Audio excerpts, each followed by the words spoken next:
For decades, the Japanese dream, just like the American dream, was so simple. It was a clear, non-negotiable path laid out for every young man in Japan. Work hard in school, get into a good university, and you will be rewarded with a good job.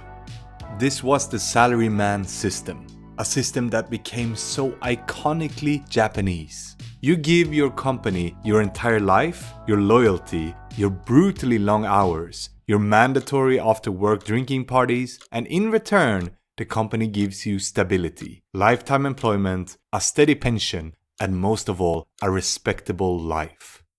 But then, in the early 1990s, that promise was shattered.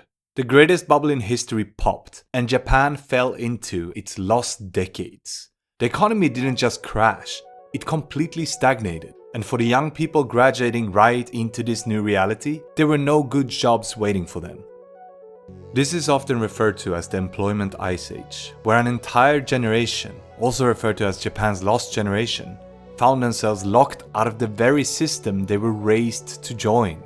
They couldn't get those prized salaryman positions. Instead, they were frita, or freelance part-timers or non-regular workers, stuck in low-paying, insecure jobs with no future. And this is where we find our story. A man, now in his 50s, who was part of the lost generation in a society that only respects the corporate soldier, and he was a janitor. This is the story of the very anonymous man who goes by the handle www.9945. And to make this video, I've read the few interviews that he's made over the years, and I've read his book, How I Earned 3 million yen a year and saved 700 million yen as a janitor. In a way, W, as I will refer to him now, was lucky to grow up during the employment ice age, because he never really fitted into the Japanese rigid structure. He actually started as a salaryman after graduating university. He stated that even though he knew how lucky he was to have a job at this time, he hated it, so he decided to quit. And instead, he joined a cleaning company where he would work for the next 21 years. I think this is one of the first and perhaps most important keys to his mindset, that the salaryman job was a good job, but it was also a trap. Because it didn't just demand his time, it also demanded his mind and all his waking hours. He worked over 12 hours a day, almost every day of the week. He was in endless meetings and often in mandatory drinking parties. He states himself that you had no mental bandwidth left to think, to study, or to plan your own escape from this hellscape. The janitor job, which was very low paying, gave him something that he deemed priceless: time to think. He was earning about 3 million yen a year. That's less than $20,000. But to still be able to save money from this meager salary, he lived in a way that Japanese people call shitsutsugoken, or frugality and steadfastness. And he actually started to save. For a year and a half, he saved every yen he could, scraping together his first million yen, or about $8,000 to invest. And he failed. Miserably, in fact. His first stock picks were terrible. He bought a stock, it dropped the very next day, and he was too scared to sell, holding it until it lost another 50%. For nearly 10 years, he went nowhere. Sure, he won some, but he lost just as much. He was basically just treading water. But he kept learning. After his shifts, he devoured newspapers and magazines. He studied charts. He studied the writings of Peter Lynch and Warren Buffett. And he kept doing his janitor job with a calculator in his pocket. The calculator became his real obsession. He was trying to calculate one very specific number: his passive dividend income. Basically, what he was trying to do is calculate how much money he needed to survive off the passive income from his stocks. He calculated that if he could get 80 million yen at a 4% dividend yield, his portfolio would pay him 3.2 million yen a year. That was more than his janitor salary. That became his obsession, his escape number. And to be honest, he didn't really seem to be that good of a janitor. He says that he was getting yelled at a lot by his clients. But every time he got yelled at, he would just do the math in his head. Just 30 million yen more and I can quit. The street corner watching, Playbook. So how did W go from such a bad investor, for a decade to then amassing over 700 million yen? Well, the first thing he really learned was to stop listening to the experts, to stop looking at buy or sell recommendations on the daily newspaper or on some random YouTube channel, and instead looking at his own life, looking at the streets. He calls his method Machikado Wachi, or street corner watching. And this isn't just a buy what you know method. It's actually a meticulous 3-step playbook that anyone can understand. The first step is that he observes. He literally walks down the streets of districts like Ikebukuro in Tokyo and pays attention to where the crowds are, and especially where the cash is flowing. Here's a perfect example.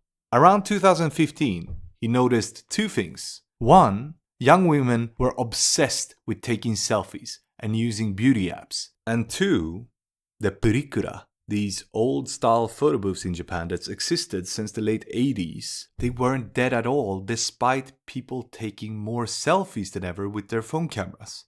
They were booming. The second floor of arcades in Ikebukuro were packed with girls wanting to take photos in them. Secondly, he finds the hidden business behind the boom. You see, when he saw this trend, he didn't just see a photo booth. He went home and researched the company behind it, which was called Furyu, and he discovered their genius. To save the photos from the booth to your phone, you had to pay a monthly subscription fee to Furyu, which was quietly billed right through your phone carrier. It looked like a one-time purchase, but it was a recurring revenue machine. He bought the stock and it doubled. The third step is that he verifies. This is what separates him from a speculator. He forms a hypothesis from the street, and then he waits for the company's financial reports.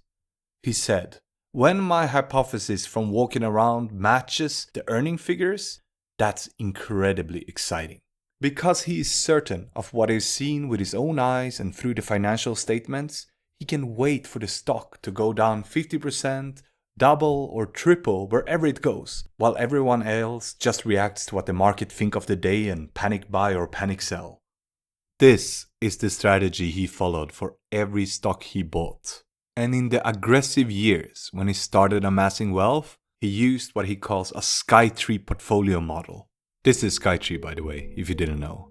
And basically what he meant by it is that he had a base that was very strong and paid out good dividends. And then at the top, he had a very concentrated portfolio of 5 to 10 stocks that he believed in 100%. And this is how he amassed over 500 million yen. As he's gotten richer, he has also diversified more. He himself said in an interview that having almost all his wealth in just a couple of stocks made him too nervous and it was too heavy for his psyche.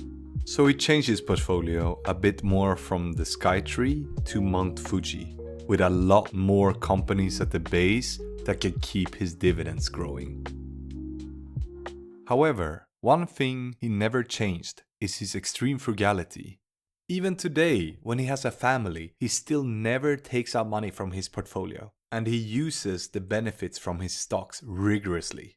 For example, he's a big shareholder in Saizeriya, a very, very cheap family restaurant that just happens to give out a lot of coupons to all their big shareholders.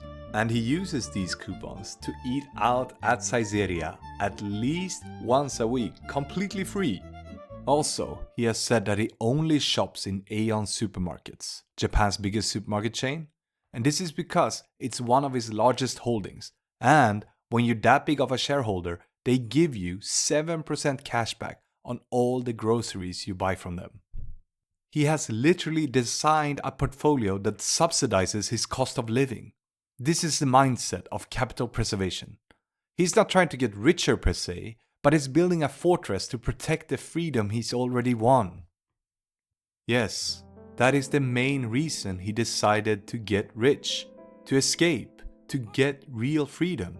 And he famously don't own any property. He still lives in a modest rented apartment for the same reason, freedom.